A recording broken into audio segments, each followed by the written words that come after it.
Hey, what's going on, everybody? This is Efficient. It's the line of reasoning. Today is August 23rd, Tuesday, August 23rd. It's a big day. It's a big month, really. Today's my 1 year anniversary with my wife from our wedding date, the 23rd, which is pretty crazy. Does not feel like a year went by that quickly. Yeah, it's just weird. I think about it and I'm like, fuck, it's scary because if this is how fast life moves, it's just, I don't know. Everyone always says, like, enjoy the journey, not the destination, because life goes by like that. I always struggle with, that's like one of my biggest struggles, but I recognize it on a daily basis. So I wouldn't say I'm bad at it, but it's something that I definitely struggle with regularly, getting caught up in that. So August is a big month. I made a Facebook post this morning about it. I'll run you through it. August 22nd, 2010, I got sober. So I got 6 years sober yesterday. 4 years later, August 30th, 2014, I got engaged to my wife. 1 year later, August 23rd, 2015, I got married to my wife. And then 1 year later, I was 15, 19, 20, and then now I'm 21. And it's August 23rd, and we had our baby on the 16th of August. She's a week old today, which is really weird because that is even going by fast. So I'll talk about the baby, but August is a significant month of my life. I don't know why it always works out like that. The baby's due date was the wedding date, was today, but she was born a week early. Thank God, because I was getting over waiting. But yeah, we had the baby. She's healthy. My wife's recovering, but there wasn't any complications with the delivery or anything or labor, but childbirth's fucking gnarly. She did a really good. Once she got the epidural, it was like, all right, we're good. But after, at least what she explains to me is, after going through labor and the actual delivery is easier than her recovery this past week, which sucks. I feel really bad. But I'm super grateful because I'm in a position where my boss is cool with me taking 2 weeks off, which I told him I was only going to take one, but Haley is not doing hot, so I got to stay back one more week. I get to stay back one more week. I'm super stoked about that. I know a lot of people, a lot of dads don't have that luxury. So I'm very grateful that I'm in a position where my boss doesn't care if I take 2 weeks off. I told him we'll see how it goes. I definitely want 1 week, and then I said I'll let you know. So he knew. He's got kids, and then my boss's boss has kids, obviously. So what was I saying? Yeah, okay. So a little bit about... Fuck, I always forget what time I started recording. We'll say 3 minutes ago. I do this every time. About being a dad. So I don't even know how to describe it, but I will do the best of my ability. I feel whole.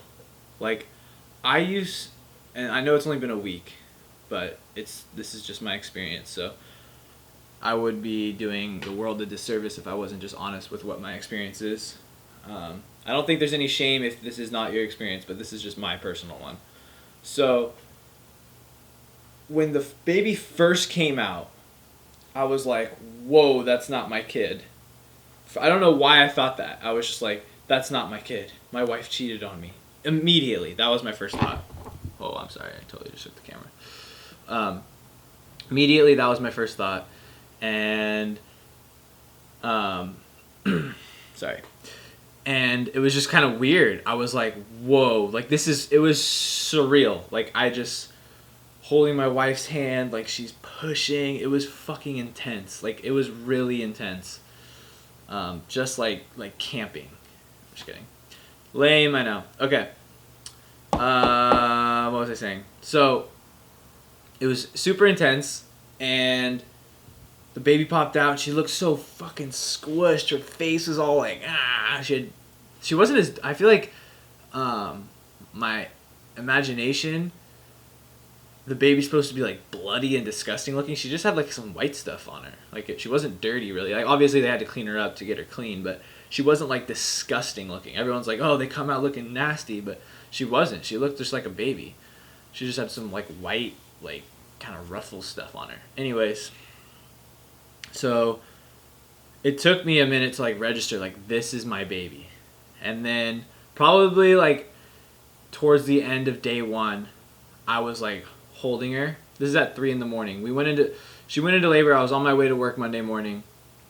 And God, I totally skipped this part of the story. I'll go through the labor. I'll come back. We're at the part where end of day 1. But I'm on my way to work Monday morning, the 15th, August 15th.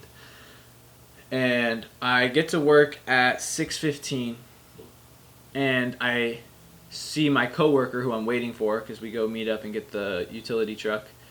He texted me at like 5:45 that morning and said, "Hey, I'll be there at 6:30 now." And I was like, "Oh, I'm already here. Whatever. Like I don't know why you're being late, but whatever." So that's 15 minutes. And then he was like still like another 15-20 minutes late from 6:30. He got there at like 6:50. So I'm like sitting there kind of getting irritated. Like, why the fuck are you late? Like, I show up on time. This is annoying. Like, that just pisses me off. Whatever. And then this is how my life works, so bear with me. I'm getting angry at this given circumstance. So then we're driving, and he's like, "Oh, let's get some breakfast." And I want breakfast because I'm kind of hungry, but I don't want to give him breakfast because that's just going to make us even more late. But I'm like, put your ego aside, Chad. Check myself. I'm like, if you're hungry, what's your motive? Is your motive not to, are you going to starve yourself despite him? Like, are you going to be hungry working all day to make him upset? Or are you just going to like roll with it? So this is all my thought process. So then I'm like, fuck it, let's go get something to eat. So we're even more late. It was like on the way and everything. It took us we called the order in. It wasn't like we were late, but that was still a delay. It wasn't like we drove straight there. We kind of went a little out of the way. Anyways, so I'm on my way to Santa Monica, and we are leaving Seal Beach area. We went to breakfast in Los Alamitos, and we're leaving Seal Beach, and I'm on the 405, and my wife calls me and says, "Hey, like, some liquid just came out. Like, I think it might have been my water broke because I definitely didn't just pee myself." And I'm like, okay. Like, because this is my first time being a dad. So I'm thinking maybe just some discharge. I don't know. That's weird, but I believe her when she said she didn't pee herself. But I know that is a common thing in pregnancy. That like sometimes women pee themselves a little, like when they sneeze or something. But so she's like, just be aware. Oh wait, no, I'm sorry. She calls me at like 7:15, and I'm in ass traffic because my coworker's late. It's 7 a.m. on the 405. We're fucked. So I'm in ass traffic. And then like 10 minutes go by. She calls me back at like 7:25 and goes, "Hey, I found this spot on me." I'm like, "Talk to my mom," because we're living at my mom's house, like I said. And this is before my mom goes to work. So she asked her, and she's like, "Oh my gosh, I think your water broke." And then we're all like, "Fuck, what do we do? We got to go to the hospital just to be safe, because I guess it's dangerous if your water breaks and you don't like go get what's the word? Watched, regulated in the hospital, monitored. If you don't get monitored, if your water does break, it can be like disinfectant to the baby or something. So disinfectant, I don't know what I just said. It can hurt the baby. So anyways, we go. We're there for 20 hours. We get there at 9. Well, she was in labor for 20 hours.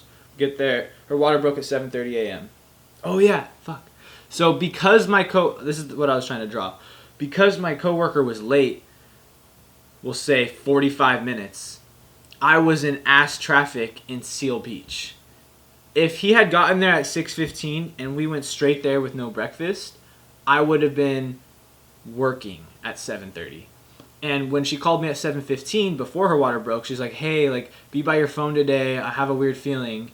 And then, of course, 10 minutes later, her water breaks because that mother's intuition or whatever. But where I'm working, this place has horrible cell reception. Like, you can't get a phone call because we work in this parking garage.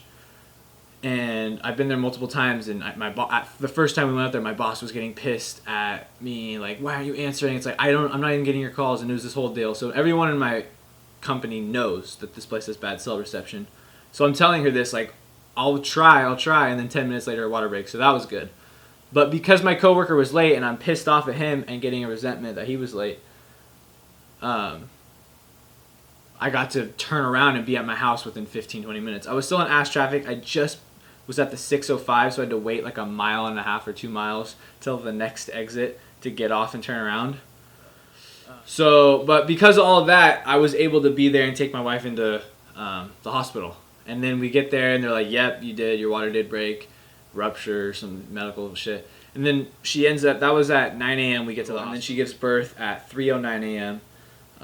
To my daughter, Layla Jane Davis. She was 7 pounds, 11 ounces, and 21.3 inches, which for some reason I called that. I was like, she's going to be, I called 7'4", 21.3 inches, and she was 7'11". But she lost weight, as all babies do, and then they got to gain it back or something. But anyways, so that's all the logistics. That was 10 minutes. But the after part, we get out of the hospital, everyone's healthy, we're all good. My wife's just in a shitload of pain, which is really sad, but it is what it is. I'm just super grateful I'm not a woman. There's definitely pros to it. Like I'm kind of jealous about the breastfeeding. Not like just for the bonding with the baby. Like, I feel like that's so cool that a mother gets to feed their child from their body. Like, fuck formula. Breastfeeding is super cool. It's like, I don't know, it's a beautiful thing that humans, that's one of the light things. So to roll into the lighter parts, I feel like I've always had this, like, even no matter where I break through, what happiness level I reach, or serene, or of serenity, or gratitude, no matter what, there's still always been, sometimes bigger, sometimes smaller, this like dark cloud. I see the world. Like, this pessimism surrounds me. Like, I see the worst in people. And I don't know why I have that, but I definitely do. And I never give people the benefit of the doubt. And this is like the background noise. Sometimes it's full force, I fuck everyone. And sometimes it's like, I love everyone, but there's this little part of me that's like, you fucking piece of shit. To a random person. So anyways, now that I'm a father, that's totally gone. Like, the world is lighter. I don't know how else to describe it. I see the world, like, my eyes have changed. Like, it's a new setting, a new filter that my eyes are seeing through, and my heart feels lighter. Like, I feel like just like happy, like wholesome. Wholesome also is another word I can just use to describe it. Like, I feel like I was this puzzle piece, this really intricate puzzle. Like, that's Chad, this really intricate puzzle. And I feel like a lot of it got put together. And I feel like the parts that are still missing is my hip-hop career, which is fine. But I've always dreamed of being a father. I've always wanted to be a father. Since I was a kid, I wanted to be a dad. And it's weird because I feel like I was blessed with the ability to be a great father. Like, I have always loved kids. Kids have always loved me. And I've always been super, like, it feels so natural. Like, I feel like I've been a dad my whole life. And I just feel like God blessed me with the ability to, like, totally be a dad. And it's like the greatest feeling ever. I've never felt this feeling before. When I hold her, she, like, literally melts in my body. Like, it's like, oh, it's such a good feeling. And I remember people saying this, and Haley? Anyways, I remember people saying, like, oh my gosh, as soon as the baby comes out, you're just going to overflow with love for it, and you're not going to know what to do with it. And that was not my experience. My experience was she cheated on me, and this is not my kid. And then after a full day or so, I always loved her. She came out, and I was like, oh my gosh, I love her. But it took a minute to process. And then now, it's just grown and grown and grown. I don't know how to describe it other than what I just said. But I love her so much. I just feel protective. I feel happy, grateful. I know there's so many people who want kids and don't have the ability to have them. And I didn't even try, and I got one. And I've always wanted one, but I wasn't you know what, today, let's have a kid. And then we start trying, and then a year later, she gets pregnant. It wasn't like that. Oh, she's still not getting pregnant. Is it my sperm count? Is it her eggs? She just came, So, I know it's meant to be, because it wasn't my will. And it's weird, but I've kind of noticed a pattern in the world, when people force their will on a situation, it doesn't work out. When you're running on your own self-will, and it's fucked up, because it's dude, why can't they just have a kid? But I notice it takes longer when people try. And that, I haven't seen enough of the world to say that's how it always is. But the people, however many amount of people I've seen in this regard go through something I want a kid, so I'm going to try and have one. It's either they don't have them, they can't have them, or it takes a long time. And for me, I wasn't even trying, and I got one. So, and I've always wanted one, and I know I'm going to do and have been doing a really good job at being a father. So, yeah, it's a wonderful feeling, and I feel fulfilled. That's another word I can use to describe it. I feel whole, fulfilled, and I don't hate doing her responsibilities. In fact, it brings me closer to her. When she poops, I'm yes, I get to be the one to change her diaper.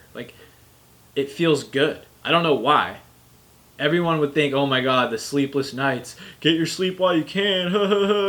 Oh, might as well hibernate for the 9 months. All these stupid ass jokes people tell me. But I don't have that experience. I love her too much. When I do responsibilities for her, I love her more. It's weird, because I see how vulnerable she is. She can't do anything. She can't wipe her butt. She can't talk. She can't change her own diaper. She can't say I'm hungry. All she can go is, ah, cry. So when she cries, she either needs to be burped, she needs her diaper changed, or she needs to eat. Usually it's burp or feed. She kind of chills in her poop and pee. I gotta be the one to check up on that. But also we're doing it together for 2 weeks, so it's super awesome. I'm a little scared for how it's gonna be when I leave for work. I'm sad about it, but I gotta do what I gotta do. And my wife has been doing a really good job, because we decided that it's not smart for me to get on a night schedule. So I am so I've been kind of sleeping through the night. I wake up and change her diaper every once in a while, or I'll burp her, or I'll watch her if Haley needs to go to the bathroom. But for the most part, Haley's feeding her throughout the night when she wakes up and cries, or changes her diaper. Haley's kind of covering 90% of the nights, and I'm attempting to sleep, but I still wake up and help. And then in the morning time, she sleeps for a few hours, and then I take the baby downstairs, watch Sports Center, First Take specifically with Stephen A. Smith, because that's a super funny show. But yeah, I'm just in an awesome spot in my life. I'm not doing anything other than being a dad, and it's fucking awesome. And a little rapping, obviously, which I'll get into in a second. The next thing is I finally released a song, which I haven't released a song since... Whoa! That's so weird. The last time I released a song was 2 years ago. Wow. And another thing, August 23rd, 2014, I released the post-apocalyptic state-of-the-art album. That's weird. Another August milestone. That was the last piece of music I released. We released the album, we did our show 2 years ago at a a venue across the street where I live now. Um, but yeah, that's weird. I haven't released a fucking song in 2 years. That's fucking weird. And this is technically my first solo song ever been released. And like I said, I think 2 weeks ago, I broke my boundaries and I did it to I didn't mention it because it was still a surprise, but I did it to the song Sugar Sugar by Baby Bash, where it goes, Sugar Sugar, how you get so fly? You got me lifted, gifted, higher than the ceiling. That like classic song, classic chorus. The verses are pathetic, but Baby Bash, yeah. I don't even know. I don't even want to ever quote one of those rhymes on there, but I can't think of any. Even if I tried, I couldn't think of one of his rhymes. But I know that is for a reason, because usually when I listen to a song, I quote a rhyme, but none of them are quotable. So, anyways, I did it. That was my first year anniversary present, and I just released that a few hours ago, 2 hours ago. I released our 1 year anniversary. I just said that. Blah, blah, blah.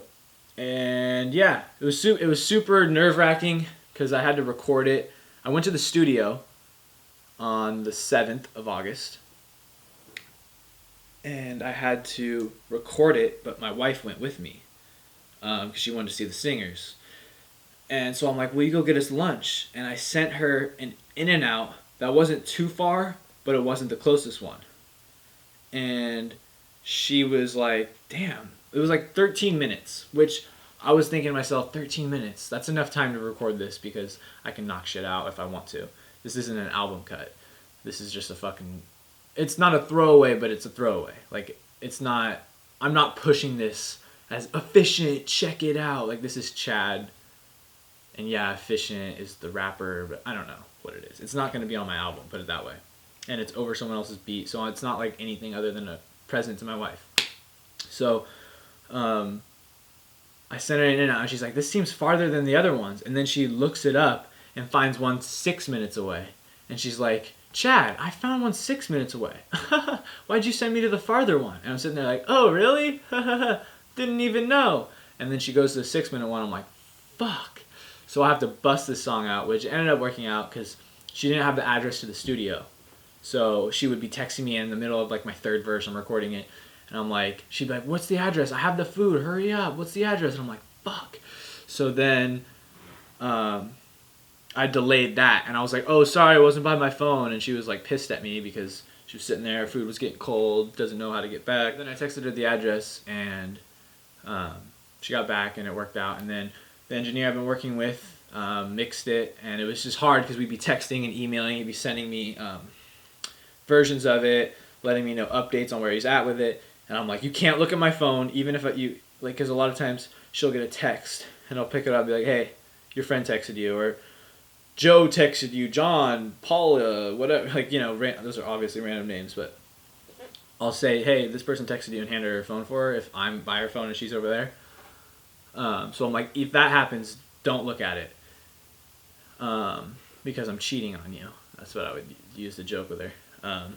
My cool girlfriend is texting me, I don't want you to see, even though we have a kid and whatever, we're married for a year. Well, I would like fuck with her with that, but anyways, so yeah, I released it. It was super uncomfortable. I was just nervous to show it to her, and she would ask me throughout the years of me recording, like, why don't you ever make me music? Like, not in the last 2 or 3 years, but maybe once or twice. And in the last 4 years, she's probably asked me 5 times throughout a 4-year period. Like, when are you gonna make me a song? Like, and I always felt this like shame and guilt. Like, why haven't I? Why I just could not find the inspiration. I couldn't find the inspiration to write it, and she'd always ask me about it, and I felt guilty. And for some reason, we were in the car, and then the remix with the like Francisco guy of Sugar Sugar, how you get so fly, came up, and I was like, oh, this is actually kind of fun. Like, this is interesting. And I always loved that chorus. I never liked the rhyme. The beat and the chorus are sick. And so I'm like, I want to write to this because fuck Baby Bash. I'll fucking shit on him. And so what I do is I start writing a diss to Baby Bash, which I don't know why, but I think I said, like, this ain't no gay-ass Baby Bash flow. I'm a crazy-ass hoe. I don't know what I wrote. And then I was like, what am I doing?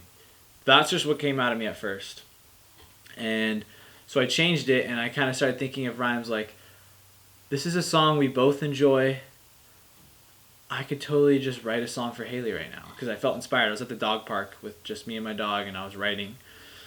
And so rhymes just started coming out of me, and then I made it and then mixed it, and then I got the final back, the master back, on like 2 days ago, and I had to hide it from her.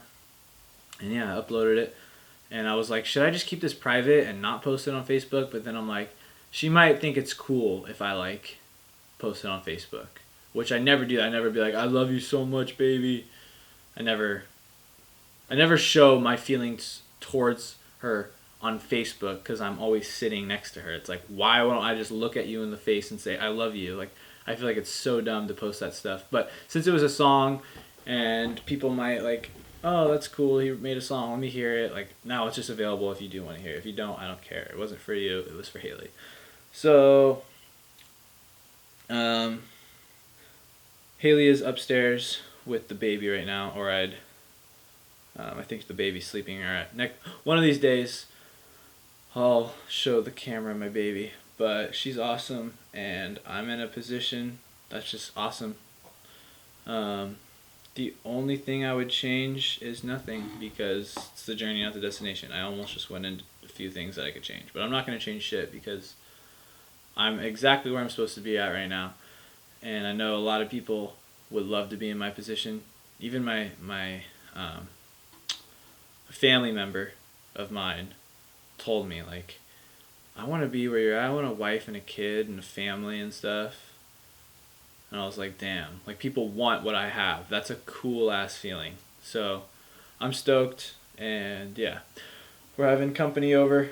Her dad's coming over right now, so I gotta go. But I wrote this. I've been doing some writing, so that's fun because I have time now when the baby sleeps. So I don't know what I'm gonna do with this, but I wrote it, so I figured, fuck it, I'll just put it on here. Shaking the camera again. On my phone again, I haven't been able to get on my rhyme book or memorize because I wrote this yesterday, and I gotta learn how to adapt because I can't, when I have a baby now, I can't just be stuck in my ways. I have to write it down. Like, if all I have is my phone, I'll just write it in my fucking phone. Now, when I sit down and write a song, I always go in my book. But if I don't have my book, I'll just put it in my phone. It's weird. I noticed, though, there's a difference in how I write. I feel like the music comes out better when I write it with my hand. Versus typing it, because I'm not as connected to it. When I write it with my hand, I'm very connected and I feel what I'm saying more. Whereas when I type it, there's not much. I can still get there, but there's a little more distance. So yeah, here we go. This is obviously meant to go to a beat, so you'll notice there's a tempo to it. This that real ass flow you couldn't find in your kitchen. But I be cooking shit up, cause they say I am the difference between a sucker MC and the nicest to spit it. So just open your mind and I'll lighten the tension. I got a loud mouth and with it I silence the wicked. And I spit real facts, so there's a price to my writtens. And I'm out of this world, and I'm the nicest with slick shit. Master Jedi with the rhymes, I put the science in fiction. You put the fiction in science and be polluting the facts. So take a listen and try this, I be the future of rap. And these simple kids dying for another future of rap. But quit your bitching and crying and shove this douche up your ass. Cause I be the one with the fans at the ceiling. But that's because I can't afford AC. So skip the BS and get your damn hands at the ceiling. Get it? I got all my fans' hands at the ceiling. Woo! Yeah. Go Chargers. Preseason week 3, baby. Danny Woodhead. I'm just kidding. Thanks for watching. We'll see you guys next week. Peace.